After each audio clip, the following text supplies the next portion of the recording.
Este libro fue el libro que nos hizo familiar el nombre de un joven profesor de historia británico, de Hugh Thomas, profesor de la Universidad de Reading, que hoy es nuestro invitado y nos causa una gran ilusión tener aquí al autor de una de las historias más interesantes acerca de la Guerra Civil Española. Hugh Thomas ha publicado recientemente otra obra monumental en 3 volúmenes dedicada a Cuba y su lucha por la libertad.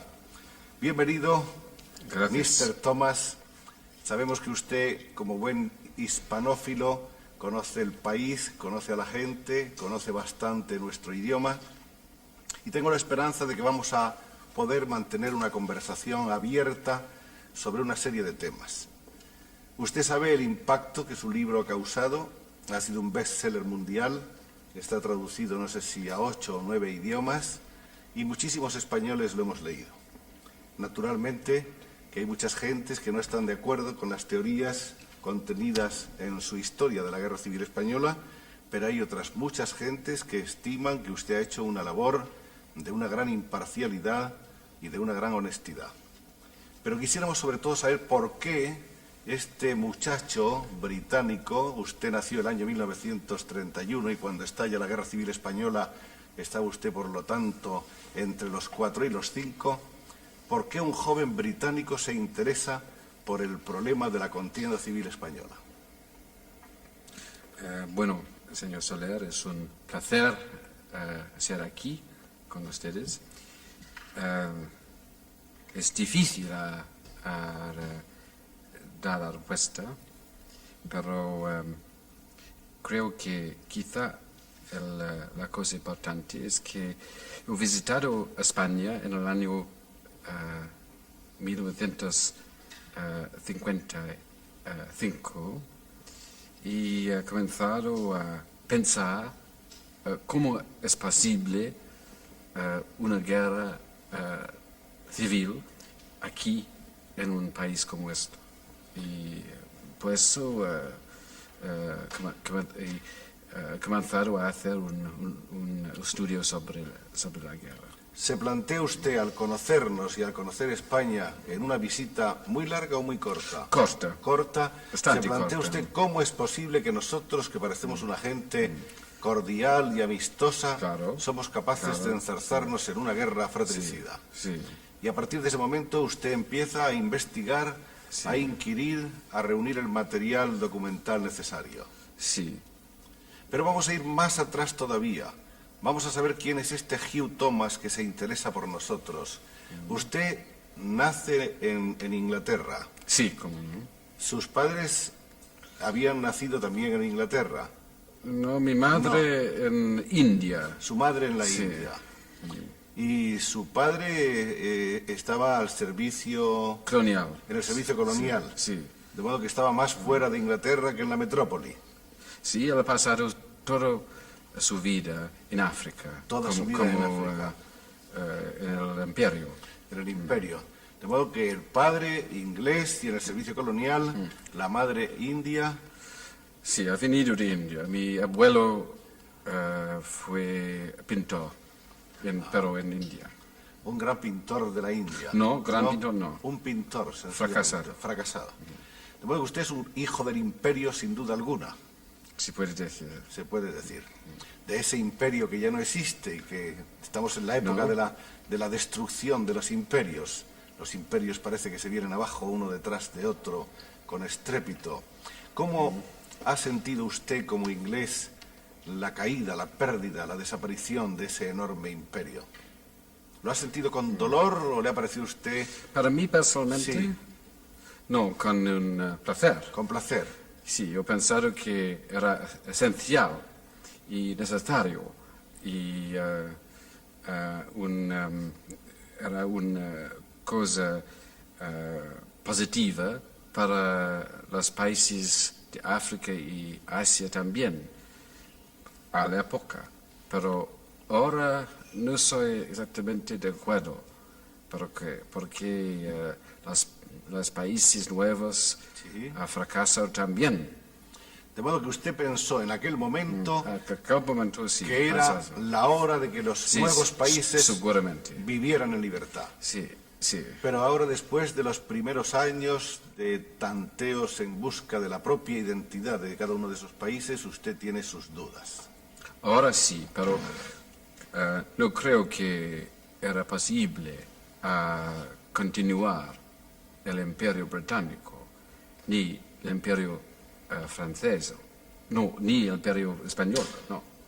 El imperio español estaba ya liquidado antes de la liquidación del imperio inglés. Sí, pero estamos los ingleses más o menos a la época de la generación de 98. Ahora somos quizás 50 años detrás de usted. Exactamente. En algunas maneras. Profesor Thomas, ese muchacho que nace en Inglaterra estudia también en Inglaterra, sí, ese muchacho, Mr. Thomas, estudia en Inglaterra, estudió en Cambridge, ¿no? Sí. En Cambridge, que es... También en París. En París también.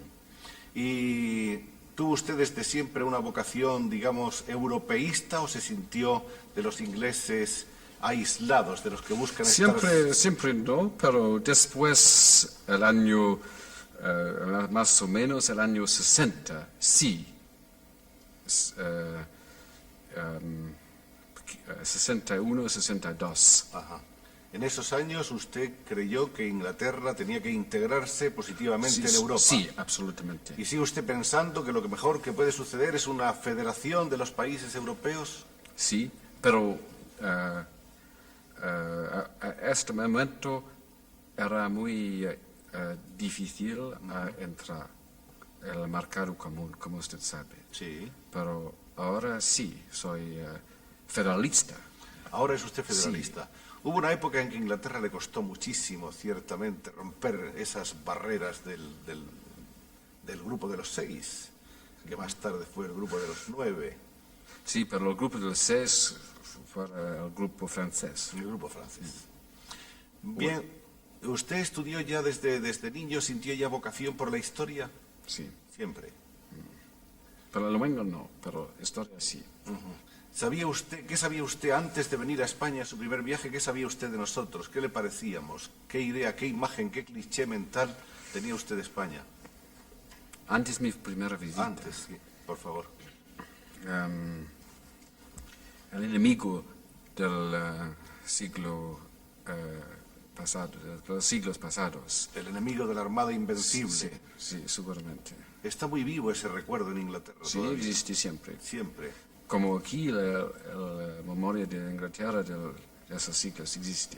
Pero al menos aquí somos un país con muy poca memoria histórica. No, creo que no. No, los españoles olvidamos muy deprisa. Yo no creo. ¿No?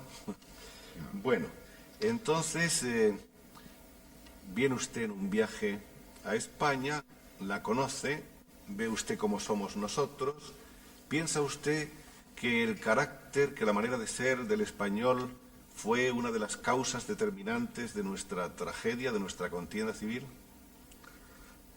Es siempre muy difícil hacer un juicio sobre una nación de tipo características nacionales.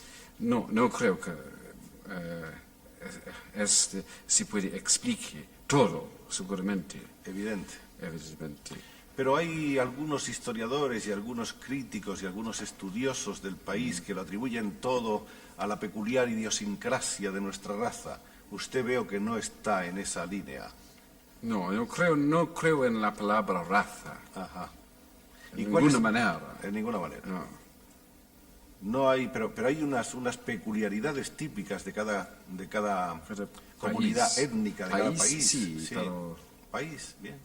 Pero Cataluña es, por ejemplo, un país muy europeo, de todas maneras. Castilla también tiene algunas relaciones con el sistema feudal de la Europa en general. No, yo creo que no se puede explicar. Por ejemplo, ustedes han comenzado a hacer en las épocas pasadas una idea de democracia, por ejemplo, en los siglos de XIV, XV, mucho antes, por ejemplo, que Francia o Alemania. De manera que usted cree que las primeras semillas de la democracia son españolas. Hay historiadores que piensan que sí. Y seguramente la idea de elegir un consejo Sí. comunal, sí, en los siglos XIV, XIII, comenzaron aquí, seguramente. Vamos a ver, señor Thomas, entonces, si no ha sido un problema de carácter, un problema de nuestra idiosincrasia, ¿cuál cree usted que es la causa históricamente contemplada, con perspectiva, con distancia, con lejanía? ¿Cuál es la causa determinante de la guerra española, desde su punto de vista de historiador?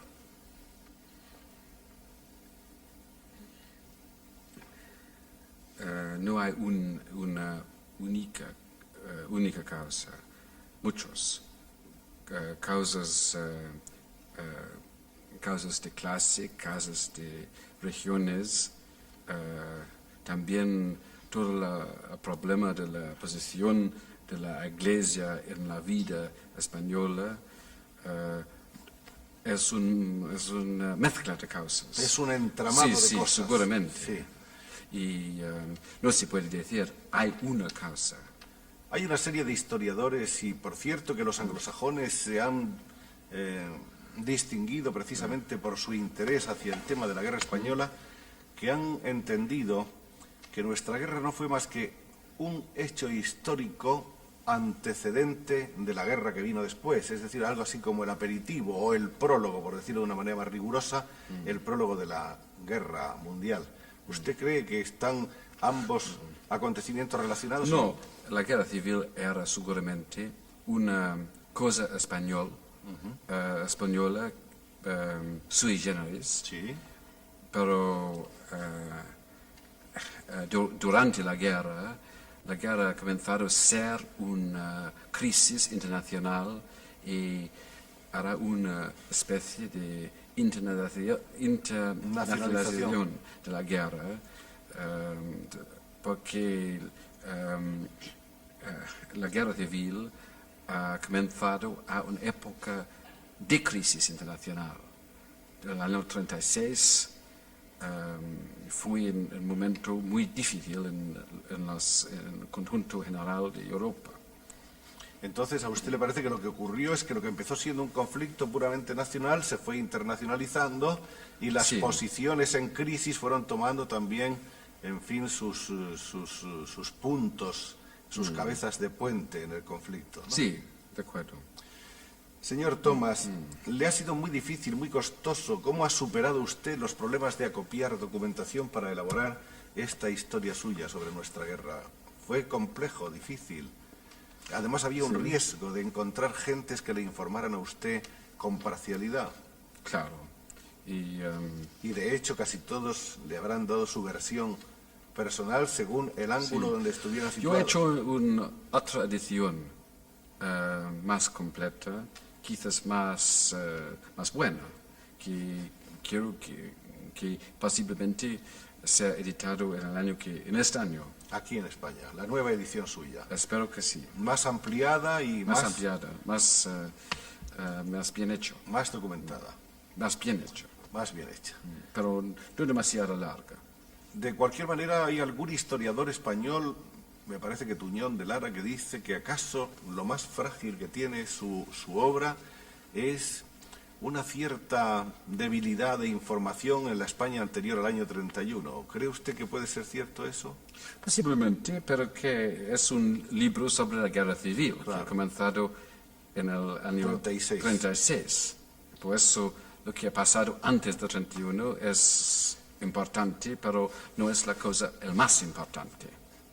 Usted ha vivido una guerra, ha vivido la guerra mundial. Usted ha vivido la guerra como un inglés, es decir, soportando los golpes y siendo yunque cuando venían las oleadas de aviones de la Luftwaffe y cuando llegó el momento de ser martillo asestando golpes al adversario. Yo quisiera saber si esa experiencia suya de niño, porque era usted un muchacho todavía, dejó en usted alguna secuela, algún trauma. Trauma no. No, ninguno. No, era un momento magnífico para nosotros. Estupendo, se sentían llenos de fe, de fervor. De fe, sí, porque no era una guerra como la guerra mundial anterior. Era una guerra de movimiento. Nosotros, los ingleses, han sufrido mucho menos que todos los otros países de Europa, ¿Cierto? los alemanes incluidos. Y también la figura de Churchill ha jugado un papel muy importante en nuestra psicología. Churchill logró con sus discursos inflamarles a ustedes. Sí. Y los ingleses formaron una piedra, era un bloque monolítico, dispuestos a resistir lo que fuera, con una fe increíble, asombrosa. Desde el punto de vista de un alumno de escuela, Sí. Churchill estuvo un hombre sin ejemplar. Ejemplar. Sí, ahora se puede hablar un poco más críticamente sobre Churchill. Sobre en muchas maneras, pero ahora, pero a este momento no. En ese momento fue un líder sobre el que todo el país estuvo tras él. No, ¿no? todo el país no, pero todos los alumnos de escuelas, Sí. seguramente. Hoy ya no. Hoy no, porque hay una escuela de historiadores Sí. que piensa que Churchill era demasiado favorable a Stalin, demasiado ha hecho algunos errores de estrategia, que ha hecho discursos demagógicos sin importancia y sin comprensión de las cosas de la guerra, de todo, pero y también ha tomado algunas decisiones durante la guerra seguramente malas, pero se puede decir que era el líder de Gran Bretaña Sin más duda importante del siglo. Y no deja de ser curioso que siendo el líder más importante del siglo en la Gran Bretaña, el héroe, el caudillo de los ingleses en esa batalla tremenda por la supervivencia, lo estén ustedes mirando ahora fríamente, haciendo la disección y estableciendo también cuáles eran sus errores. ¿Usted cree que esa es una misión del historiador? Sí. Ver lo bueno y lo Sí. malo Sí. de los grandes Churchill hombres. era un hombre muy agradable, con mucho humor, que seguramente sus chistes pueden sobrevivir, Puede sobrevivir sus chistes a su propia historia. Sí. A su propia historia. Muy bien, señor Thomas. Los años han ido pasando, usted ha venido muchas más veces por aquí, ha ido viendo cómo iban evolucionando las cosas en el país. Sabe usted que estamos viviendo una época de transición y de cambio hacia lo que se ha llamado una nueva sociedad. Yo quisiera saber cómo ve usted desde Inglaterra y desde su perspectiva de amigo y de historiador de España, cómo ve usted el momento presente, si cree que están las cosas más o menos tomando un sesgo favorable y positivo, si cree usted que la evolución, la reforma dentro de la continuidad es válida y positiva y posible. ¿Cuál es su opinión? Espero que es posible que España puede entrar en el mercado común en los años que vienen. Y por eso seguramente será necesario que España puede ser un país democrático, seguramente con todo Con todo lo que eso significa sí, y comporta. Sí. ¿Y usted cree que todos los ingleses piensan como usted y desean lo mismo? No, seguramente no. En general, los ingleses son dudosos Sí. sobre... Son muy escépticos con respecto... No, porque los anglosajones quizás son siempre un poco dudosos sobre la experiencia latina y sobre la idea de un entrada nueva de otro país latina en el mercado común, posiblemente. En Inglaterra han tenido ustedes hombres muy importantes, por supuesto los siguen teniendo. Ha habido ejemplares extraordinarios de líderes y de políticos. Yo me voy a permitir ahora hacer algo que a lo mejor a usted le parece indiscreto, pero yo pienso que a nuestros amables espectadores les gustaría situarle a usted un poco en el tablero de la situación política. Usted, si no es indiscreto, ¿está más cerca de los conservadores o de los laboristas en su país? Yo personalmente. Sí. ¿Los liberales? Sí. ¿O los conservadores? Eso es, liberales No, y conservadores. en general he votado siempre por las laboristas. Ajá. Pero salvo las elecciones últimas, cuando yo he votado contra las laboristas porque el gobierno laborista ha parecido muy negativa desde el punto de vista europeo. De modo que usted tiene una predilección ideológica hacia los laboristas evidente, pero cuando considera que los laboristas no están en el buen camino, usted vota contra ellos porque Sí, usted cómo vota no. siempre con arreglo a su conciencia. Soy, en algunas maneras, independiente. Creo en la idea de planificación Sí. de la sociedad, por eso soy un poco socialista. Pero también creo en la necesidad de conservar lo que existe del pasado, y por eso soy conservador, y soy muy demócrata, y por eso tengo algunas gotas liberales. Y por eso soy, en general, yo puedo ver la punto de vista de todos los partidos nuestros, pero en general soy miembro de la sección derechista del Partido Laborista, en general. O sea que está usted en el laborismo, en la derecha del laborismo. Sí, Ajá. es Muchas una gracias. posición muy fácil. Sí. Thank you, Mr. Thomas. Vamos a hablar ahora de la última obra que conocemos de usted. Bueno, antes de la Guerra Civil Española usted había escrito unas novelas, me parece, más que tratados históricos. Sí. Había empezado por narración. Sí, Después el primer libro importante, el que le hace a usted conocido en todo el mundo, se puede decir. es La Guerra Civil Española. Y finalmente nos ha dado usted este volumen impresionante de 3 tomos sobre Cuba. ¿Cómo nació en usted el propósito de estudiar el fenómeno de la Revolución Cubana? Bueno, señor Soler, yo he visitado a Cuba en el año 61 y para escribir un estudio sencillo y corto sobre la Revolución Cubana, pero he pensado que era demasiado difícil hacer un estudio corto. Por eso he hecho un estudio largo, tratando sobre todo sobre los orígenes de la revolución y sobre la historia de Cuba hasta Castro. O sea que se remonta usted a los tiempos Sí. del Imperio Español, Sí. de la Cuba Sí. colonia española, a los tiempos de José Martí, después pasa usted vemos aquí, por Batista, y en el último tomo aparece la figura de Fidel en la portada. Está muy claro. ¿Y qué es la opinión que tiene usted, qué opinión tiene usted acerca de esta lucha del pueblo cubano por su libertad?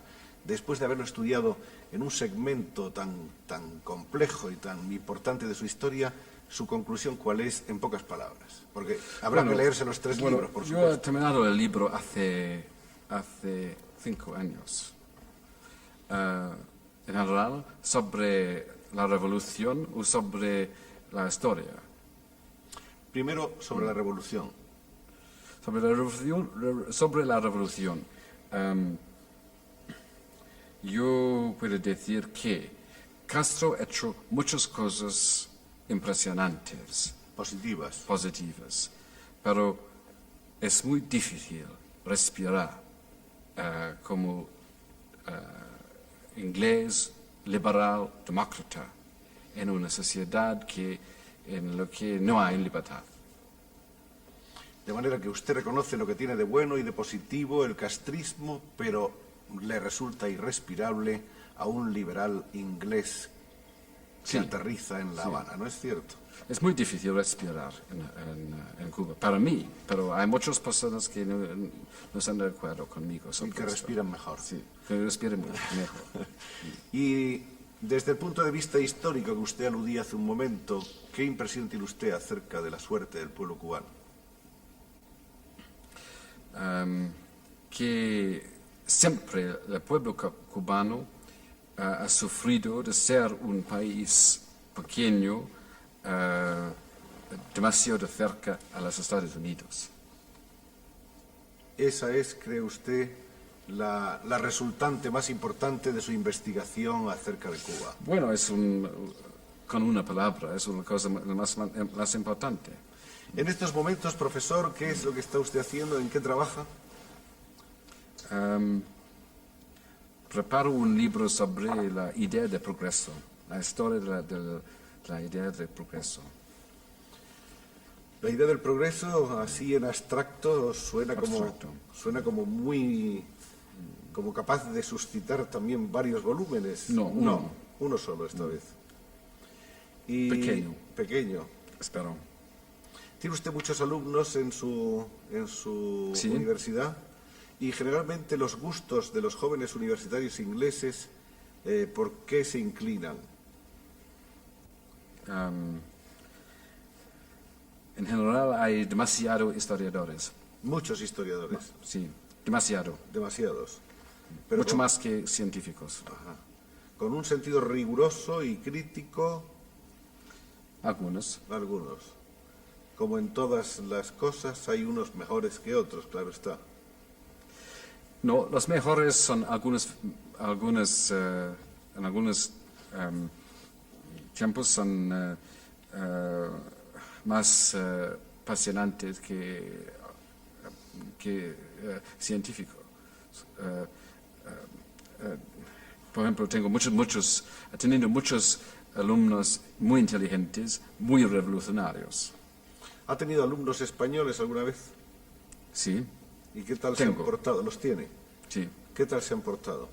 Bien, muy bien, muy bien. Muy disciplinada. Sí, Sí, sí. son estudiosos. Siempre. Siempre. Sí. ¿Tiene usted buena impresión en general acerca del estudiante español, del universitario español? Sí, mucho. ¿Y qué espera usted que vamos a tener la posibilidad de que esta nueva juventud española logre de una manera definitiva la convivencia y la concordia del país Creo en que lo sí. futuro? Creo que sí, seguramente. ¿Usted es optimista en cuanto a eso se refiere? Creyente.